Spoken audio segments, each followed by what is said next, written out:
Hello everyone, this is Defense Politics Asia. This is the summary for day 49, 13th of April, which is yesterday. So this summary is a bit late because I was busy with work. And so I just want to clarify something from yesterday. When I was saying that no one died from chemical attack at Mariupol, Azovstal, that was a joke. So apparently I wasn't obvious enough. It's sarcasm. I don't believe there's a chemical attack used by the Russians. So stop asking me about that or commenting negative things about it. It's just a joke. I don't believe there is a proof that chemical attack was used. And if they use tear gas is not a chemical attack. So if not, then every police force in the world actually use chemical weapons on the protesters, which makes no sense, right? So the other thing I need to clarify is about the Patrick Lancaster video. When I mentioned let me just click this up. So I mentioned this school was shelled. So I want to repeat again. If you go and watch the interview, the civilians at this area said that the Ukrainian soldiers asked them to go to a safer place, which is the school. And then the civilians say that at night, the school got shelled, but their house remained safe. So then the pro-Russian crowd are saying that that the Ukrainians specially sent the civilian to the school so that they can shell them themselves. Then my question is, then where do you think the Ukrainian soldiers sleep? The Ukrainian soldiers have to rest too, right? They're also human beings. So usually they will stay at schools because it's more difficult to stay at people's houses, and because they are more numerous, a school usually is a perfect place to use as a tactical HQ or some place for them to rest. And they would think that the civilians staying with them will be safer because they got guns. But of course, to the Russians, these are all just military targets. So I believe that the Russians actually bombed the school because the Ukrainian soldiers are there. So this is where I analyze that is the most likely story.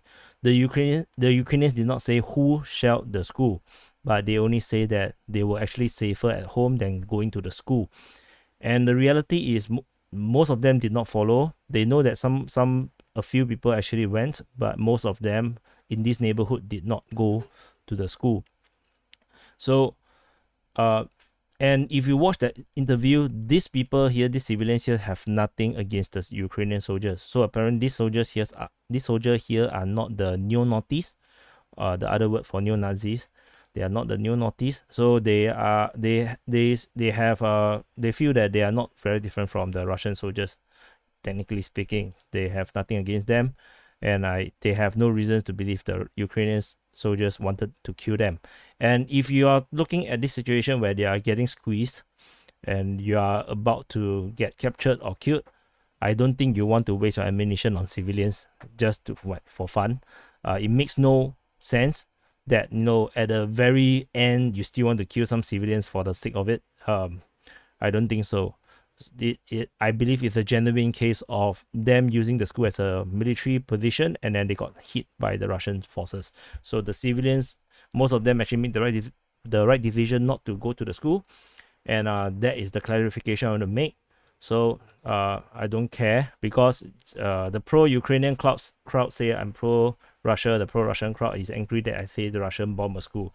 It's ridiculous. I don't really care. People die. This is a war. People die. Buildings get destroyed. Every school and kindergarten is just another building. Nobody go to school in the middle of a war. So I don't know how many times I need to repeat this, but that's just the reality. So in terms of the general picture of the war, there's not a lot of changes. In fact, there's almost no changes. So I just cover some of the things first. Missile strikes. This is outdated. Oops. Oh, because I forgot to disable this. Okay, so missile strike. The Russians strike another airport. This time around is the Dnipro International Airport. One Ukrainian MiG-29 and one Mi-8, as well as one TB2. The Bayraktar is destroyed at the Dnipro Airport. So, and then there, in the Kharkiv region, there is a Ukrainian commandos or saboteurs destroyed a bridge, which destroyed a few Russian vehicles, but because it's not really important in terms of the grand scale of things, so that's why I did not indicate, but I let you know that I saw it. There is a satellite image of a large Russian force off Soloti and Viluika village. So it's somewhere around this region here. Alright, and then so it's a large force with a military camp and then a lot of vehicles. Looks like they are either used as a reserve or they might actually be sent into the front later. But they are currently still within the Belgorod oblast within Russia. And then one of the biggest news over the past 24 hours is the alleged sinking of Moskva cruiser. So this cruiser is the flagship of the Black Sea Fleet, and it's actually a missile cruiser or whatever, battle cruiser, whatever you want to call it. So according to this Telegram channel, so they say that preliminary information, because at this when they are posting this, they are not sure what exactly happened. So they say the flagship Moskva has been sunk, and then they say the MOD appeared at 2 a.m. in the morning, saying that as a result of fire of a partial detonation of ammunition, part of the crew was evacuated. Then after that, the information from Ukraine say that the Moskva was destroyed with anti-ship missile Neptune. So according to a Twitter source, they say it's actually two Neptune missiles. So according to this Russian source, they say that they are indeed attacked by Neptune anti-ship missile system from the coastline of Odessa and Mykolaiv. This Mykolaiv is actually Mykolaiv. And the ship was distracted. The ship forces were diverted to counter a TB2. And then as a result, maybe the ship is undefended, and the impact hit on the port side, causing the ship to take a strong roll. And due to the threat of detonation of ammunition, over 500 people of the crew was evacuated. So the buoyancy, that means the floatability of the cruiser, is complicated by weather condition. So, and then came another source. They said, they also reported that the Russians have lost the flagship, and they said Moskva was put out of action for a year. Some others said flooded. So they themselves are more neutral about this. They are not so sure what's the actual situation. And they said that they also said it's hit by a Neptune missile, and there's a fire on board. They also reporting the MOD, and then the entire ammunition of the ship detonated. I don't think there's such thing as the entire ammunition of the ship, but because if it's the entire ammunition of the ship will have sunk like immediately. So then they say that there's a Turkish ship nearby rescued 54. The rest of the people is unknown.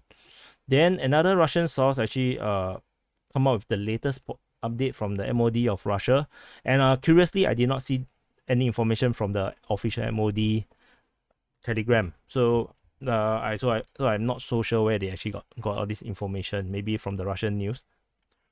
So they say that the fire, the source of the fire is actually localized. There is actually no open burning. So the ammunition explosion has been stopped. Moskva remain buoyant, and then the main missile armament is still intact. So all the missiles are still working. So that's why I said it's not possible to have all ammunition destroyed. And then so they say that the crew is evacuated to the other ships of the Black Sea Fleet, which makes more sense than this information of like there's only one Turkish ship around, because a flagship like this usually have escorts. And they said that the cruiser is being towed to the port, and the cause of fire is under investigation. And I believe by the time it reaches the port, I believe we will have new photos of the cruiser as it approach Sevastopol. So because this is where they operated from. So this regardless what happened, this is actually a good news for the pro-Ukrainian crowds. Since that they actually attacked Moscow itself, although this is the ship, not the city, and and if the is indeed hit by missile system, this will actually kind of change the calculus for the Russian Navy around this region. And this also kind of protects the coast from amphibious landing, or it will actually cause more missile strikes onto them and causing more death to the people around this region. So the other since there's no other information on the front, let's go to Mariupol. So in the Mariupol, after yesterday's 1,000 over Ukrainian soldiers surrender overnight, there's another 134 Ukrainian soldiers, including 14 officers, surrendered as well. So in total, there's already 1,160 soldiers from the 36th Marine Brigade surrendered. Of them is so this is inclusive of yesterday's, all from the same brigade. And so personally, I have no idea where they surrender. Are they actually running around because they attack, right? Then after that the forces got spread out, so some maybe they are other places where they surrender, or maybe they surrendered within as they try to clear out the Illich plant. So not sure where it is. According to Basurin, which is the defense minister for the Donetsk People's Republic, they say that this is actually exactly what he say. The situation in Mariupol, in fact, the city where residential area is liberated. So very broken English. So obviously this is not English. So in response, I actually give this entire area, this residential area, to the Russians, as well as this area.